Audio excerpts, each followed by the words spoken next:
Gaming can be enjoyed in various ways. Whether that is VR, single player or multiplayer, it offers a unique experience for everyone.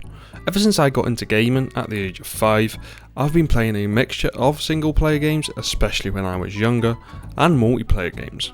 Personally, I enjoy both, and I try to find a good balance of playing both of them, and I enjoy them for different reasons that I will talk about later.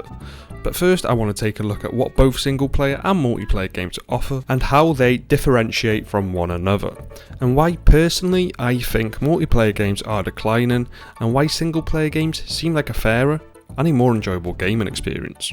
The first iteration of online gaming was back in the 1970s. The MUDs or MUDs or multi-user dungeons is an early example of online games which was text-based, and it was the first time we saw online gaming and the first real RPG game.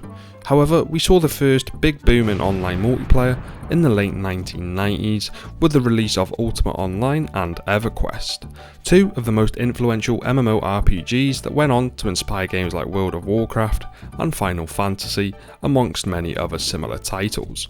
However, at this point online gaming was only really available on PC. EverQuest was actually a title developed by a studio under Sony, however the game launched exclusively on PC because the original PlayStation wasn't able to connect to the internet at all at the time. The first real game that offered a good online multiplayer experience on console was Halo 2, a game that by many is considered the best in the franchise. It managed to have a decent enough netcode for the time, which wasn't easy to accomplish. Since then, of course, online gaming has massively evolved, and online gaming has now become the most popular form of gaming. In 2022, more than 1 billion people played online. However, for many, multiplayer games now are worse than ever. But why is that? Multiplayer games have always been competitive. It's the reason many people play them. It's one of the reasons why I got into games like Rainbow Six Siege, Counter-Strike, FIFA and many others. We as humans are always competing with one another. Whether that is for a job promotion, status or many other things, competition is natural, so it's only right that competitive edge transfers over to gaming. However, the last few years, and I would say ever since the rise in popularity of Fortnite and esports along with streamers, the online multiplayer scene has gone way too competitive. After seeing the amount of money that can be made from being good at a specific game, people now want to be the best. Specifically younger people who tend to be a lot more competitive and pursue gaming as a career path now. Kids no longer want to be lawyers and doctors, they want to do this shit instead. Hold up. Come on, baby. We got no one just move. So I want to see some movement. I'm not seeing enough movement. But for many people, especially older players, and I've noticed it myself, they don't want to play multiplayer games because of how competitive it is. They don't want to finish a hard day of work and get back to stress even more over a game. Every multiplayer game that you now load up has some sort of ranked mode. I mean, I loaded up Farming Simulator a few days ago and that has a fucking ranked mode in it, believe it or not. And this is definitely age related, because personally competitive online games was what I mainly played growing up, but over the last few years I've started to gravitate a lot more to single player games. With single player games I don't have to worry about trying my hardest just to enjoy myself.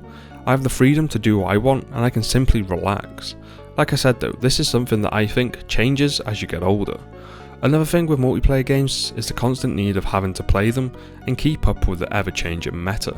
If you stop playing for a week or even a month, you've missed about 5 updates and 3 different meta changes, and essentially you become a slave to one given game because it eats up so much of your time. It ends up feeling like a second job and it just stops becoming fun. Then you have the battle pass systems, which are created solely to keep players playing and not gravitate towards other games. They want you to spend all your time playing one specific game, and personally I don't find that fun at all. I need to have good balance between several games, otherwise I'll burn out pretty quickly. Another reason why multiplayer games are in decline is that the studios now seem to care more about turning a profit rather than delivering a great gaming experience. Games are filled with microtransactions that are being shoved down your throat at any given opportunity. I think as a whole, people are tired of seeing stores and battle passes in every single game and just being bombarded with these microtransactions at all times. You first have to buy the game for $70, and then you're expected to buy additional stuff through the store. With single player games you don't have to worry about microtransactions, well unless you're playing a Ubisoft game, and you'll probably see plenty of those. A lot of things in multiplayer games that you used to be able to unlock through playing the game are no longer available because the only way to obtain most skins is through actually buying them through the store. Now, I'm not saying that skins is what makes or breaks a game, but they give you something to grind for in multiplayer games, and these days it seems like that's becoming the case a lot less. Going back to online gaming being a lot more competitive, what that also entails is that online gaming can get quite toxic, especially if you're playing a team-based game or a competitive mode. You might be going negative, or you're just having a bad day at the office, but then on top of that you've got to deal with people being toxic with you, which just makes the experience that much worse. But online multiplayer games also offer a great platform to meet new people on the other hand. Throughout the years I've met and made some really good friends that I've either met by playing games or through this YouTube channel. And sure, you'll meet toxic people, but I would say that they're in the minority, and most people are usually quite chill and quite welcoming. Online multiplayer games have also seen a huge increase in the amount of cheaters we see. A lot of that is because of the two other points I've made: competition and money. A lot of cheaters end up being streamers or some sort of content creators because, like I said, being good at a game can make you a lot of money nowadays. Even pro players have been caught cheating. Players on PC have grown more accustomed to cheaters compared to console players. However, with nearly every multiplayer game now having crossplay enabled, console players now also have to deal with cheaters, mainly on FPS games. Call of Duty is one of the worst culprits for it, and a lot of players have stopped playing that game altogether because of it. Coming up against a cheater is never fun, but it's even less fun when nothing really gets done about it and it just seems like the issue persists. Moving on to single player games. I think they offer a more rewarding gaming experience. They also allow for more freedom on what you play and when you play it. You don't have the constant need to play one game in order to keep up with the competition. You can drop a game and not play it for a month and pick it back up from where you left, and you'll have no problem getting back into it. Like I said earlier, that just wouldn't be possible to do with a multiplayer game and the battle pass system that keeps you playing that game. Single player games I think are very similar to movies in the sense that they offer an escape from everyday life and let us relax after a bad day. Single player games focus a lot more on storytelling and immersion. Games like Red Dead Redemption, The Last of Us and Skyrim, just to name a few. They all offer a great story that grips you from the very start, but they also have an immersive world. Red Dead Redemption lets you live in that type of world, and Skyrim lets you live in an amazing fantasy world. The great stories keep you engaged and keep you playing. It's something that no multiplayer game can offer. It's like when you watch a great film and once you've finished it, it leaves a long-lasting impression on you. Single player games can have that same sort of impact. There is just something so more comforting knowing that you can get lost in a great immersive world compared to playing online multiplayer games and running, shooting someone and dying and repeating that process over and over again. Sure, there are some immersive online games, but they still suffer from the other issues I mentioned.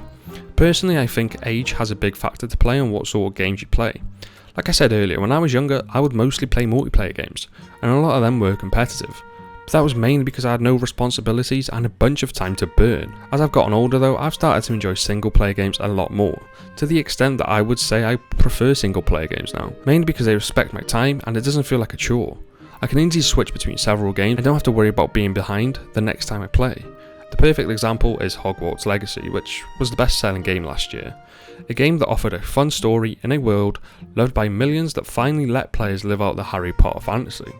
It didn't have any microtransactions, although they easily could have put them in. I mean, if Ubisoft made that game, they would probably charge people for a fucking new wand if they could. But what you pay for is what you're getting. No need to buy battle passes or any other things. When it comes to gaming, I always say that the main thing a game should be is fun. That is the reason we all play games, is to have fun. I'm sure there is a lot of fun multiplayer games, but I also feel like a lot of those games are only fun when you play with friends and other people. Also, there is nothing fun about a game feeling like a second job or having abuse thrown at you because you're having an off day. Another thing I forgot to mention was a lot of online multiplayer games don't last that long anymore. You might enjoy a specific game and sink a lot of hours into it, only for it to lose support within a few months, meaning all them hours you put in have been for nothing, and you have to move on to a new game. Or the player base simply doesn't hold up, resulting in the same thing. Whereas with a single player game, you can load it up years later and still play the game. For me personally, grinding for that tier 1 or platinum badge that I have to put 100 hours into just isn't satisfying anymore, and a lot of the time when I did grind for them, the journey just wasn't enjoyable. I would now rather put those 100 hours into a game like Baldur's Gate 3 or The Witcher 3 and in return I receive an excellent story with an immersive world and a unique gaming experience. I'm not sure if it's fair to say that multiplayer gaming is declining as more and more games are becoming online only, but I definitely think that the experience offered by those multiplayer games isn't what it used to be and is nowhere near what great single player games can offer. However, I'm sure if you asked younger people if they prefer competitive multiplayer games or single player games, they would probably say competitive multiplayer. I just think single player is the better way to play and offers a better and fairer gaming experience. But maybe that's just because I'm getting old and I don't have the patience or need to prove how good I am at a game anymore, and instead I just want to play games for fun and to just relax. Let me know your thoughts and opinions in the comments below, and if you enjoyed the video, don't forget to hit the like button as it helps out massively.